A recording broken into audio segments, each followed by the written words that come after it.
How's it going today in the No Head Trash Nation? I hope you're pursuing that because together we can actually get rid of some of the things that are holding us back.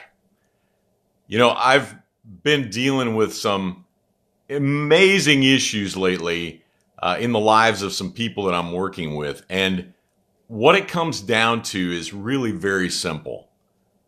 We've allowed people to tell us who we are. We've allowed society to mess with our identity, to jumble up where we find the evidence of who we are. And everything else gets built on that. I mean, everything that we do, everything we become, everything that we try to strive for in the 5 opportunities of our lives is all impacted by where we start. What foundation are you building on? The thing is, if we question who we are, very often people think we're crazy, right? We start getting, maybe you need some time off, Greg. Maybe you need a little psychology counseling. Maybe you need some help. But the truth is, we're crazy if we're not asking that question. One of the most overlooked opportunities of our existence is failing to really inquire about who we are, looking inside ourselves, looking outside ourselves, not just falling victim to the evidence that we perceive, which is a huge issue. One of the reasons I'm really working hard on a book right now that I'm trying to finish up called Circumstances Lie, because they do. If the only evidence of who we are lies in the past, we've got a problem. Because that sends us back into the loops that keep us from going where we want to be. Is it possible for us to connect with a future that we've never experienced before? I mean, is it really possible for us to cut loose some of the baggage that holds us where we are? I don't want to just talk about oughta, shoulda, coulda type of stuff. I mean, this entire environment is for us to really lay bare this issue of how do we define who we are?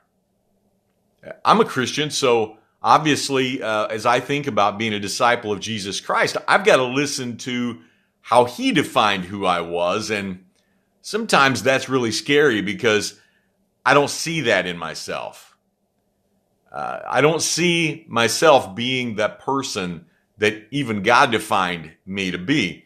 I don't see myself sometimes as the person that other people expect me to be, which is kind of phase 2 of this entire sequence that we work through in the Breakthrough Leadership curriculum, in this strategy of how do we go from being broken, even if we don't know we're broken, to breakthrough. I mean, it's not accidental. It's certainly not foo-foo. It's certainly not something that we say a prayer over and we just hope it'll happen, that it's magic. We have an aha moment. We read a good book. I mean, that's not how it happens. I mean, it happens because we get systematic about the steps, the tiny little micro habits that will take us from where we are to where we want to be.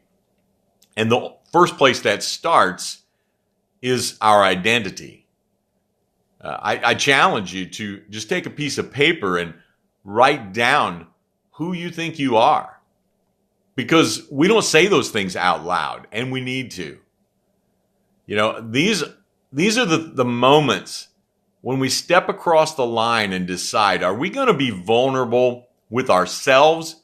Are we going to be vulnerable with others so that we can break down the barriers that are holding us where we are and give us a chance to go where we want to be?